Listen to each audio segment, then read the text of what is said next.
लघु उद्योग कोसळणार, अचानक वीज दर वाढ हा सरकारचा धोका की MERCचे षडयंत्र? 25 जून 2025 रोजी MERCने कोणतीही सुनावणी न करता अचानक वीज दर वाढीचा एकतर्फी आदेश दिला. त्यामुळे संपूर्ण औद्योगिक महाराष्ट्र हादरला आहे. मुख्यमंत्र्यांच्या ट्विटमध्ये वीज बिल दरात 10% घट होईल असे सांगितले, पण प्रत्यक्षात घरगुती लघु उद्योग MERCने आणि मोठ्या युनिटच्या बिलात तब्बल 20 ते 40% वाढ दिसून येत आहे. महावितरणाच्या चुकीच्या गणिती प्रस्तावाला पाठिंबा देत MERCने 28 मार्च न्याय आदेशाला झुगारून दिलेला 25 जूनचा आदेश फक्त कोळसा लॅब आणि वितरण कंपन्यांच्या फायद्यासाठी घेतला असून बँकिंग हटवणे, ग्रेड सपोर्ट चार्ज लावणे, नेट मीटर इन सवलती रद्द करणे, तेवढे दर बदल, KVA यश वेलिंग लागू करणे हे सगळे उद्योगांचे गणित कोलमडून टाकणार आहे. रोजगार धोक्यात आलाय आणि गुंतवणुकीचा प्रवाह थांबतोय. हे MERCने पारदर्शकतेवर पाणी फिरवून औद्योगिक विश्वासाला गालबोट लावणे. आम्ही मुख्यमंत्री व ऊर्जा मंत्र्यांकडे या निर्णयाच्या तत्काळ रद्द करण्याच्या 28 मार्च आदेशाला पुन्हा स्थापित करण्याची, MERC मध्ये लोकप्रतिनिधींची नियुक्ती करण्याची आणि सौर बँकिंग पूर्ववत लागू करण्याचे स्पष्ट मागणी करतो. ही केवळ दरवाढ नाही, महाराष्ट्राच्या औद्योगिक, आर्थिक आणि ऊर्जा स्वावलंबनाच्या भविष्यावर आलेला गंभीर धोका आहे, असा आरोप पत्रकार परिषदेमध्ये करण्यात आला आहे.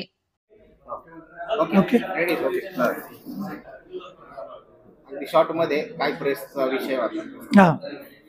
महाराष्ट्र वीज नियामक आयोग म्हणजे MERC यांनी दिनांक 25 जून 2025 रोजी जे आपले जे MSDCLचे किंवा रेट्समध्ये जे काही हे पुनर्वलोकन म्हणजे चेंजेस करायला पाहिजे त्याबाबत एक त्यांनी सर्क्युलर काढलेला आहे. त्याच्या संदर्भातला याच्यामुळे काय होणार आहे, याच्याचे दूरगामी परिणाम काय होणार आहेत की त्याच्यामुळे जवळपास आपल्या कमर्शियल ग्राहक असू द्या किंवा इंडस्ट्रीयल ग्राहक असू द्या त्यांच्या दरामध्ये जवळपास 15 ते 23% असं ओव्हरऑल रेट्समध्ये वाढ होणार आहे. आणि त्याच्यामुळे महाराष्ट्रातील संपूर्ण उद्योगधंद्याला किंवा कमर्शियल जे काही आपले जे काही डेव्हलपमेंट आहेत त्या सगळ्याला आता यामुळे खीळ बसणार आहे.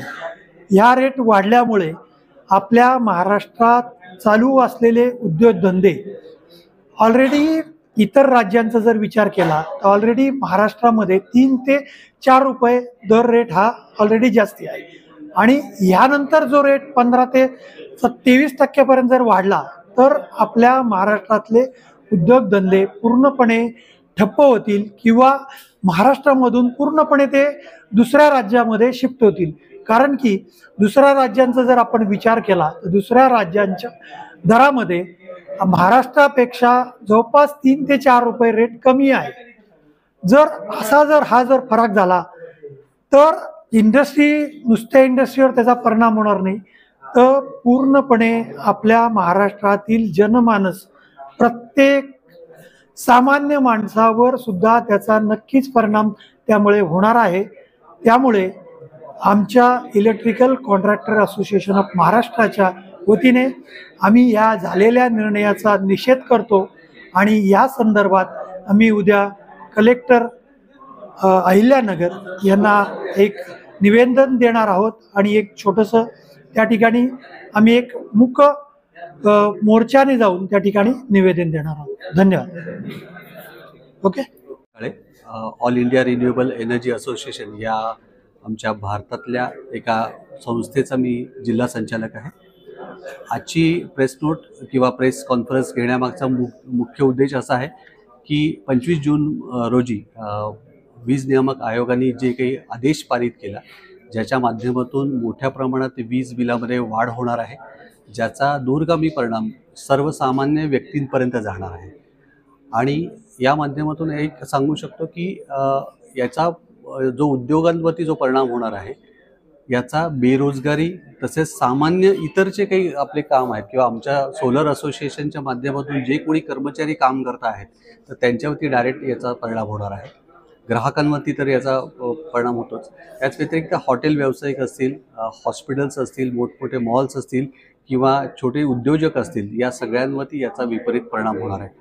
आम्ही या असोसिएशनच्या माध्यमातून सगळ्यांना किंवा सरकारला निवेदन सादर करतो आहोत की ही दरवाढ जी आहे ही अवाजवी आहे आणि ही लवकरात लवकर तुम्ही कमी करावी, जेणेकरून सर्वसामान्यांना व्यवस्थितपणे विजेचा वापर किंवा वीज जी आहे, पुरवठा जो आहे तो व्यवस्थित होईल आणि त्याचे योग्य प्रमाणात बिल आकारले जातील. याच संदर्भात आम्ही संपूर्ण महाराष्ट्रामध्ये जिल्हाधिकारी कार्यालयामध्ये जाऊन सर्व व्यावसायिक आणि त्याचप्रमाणे सर्व असोसिएशनचे जे काही मेंबर्स आहोत हे आम्ही कलेक्टर साहेबांना निवेदन देणार आहोत.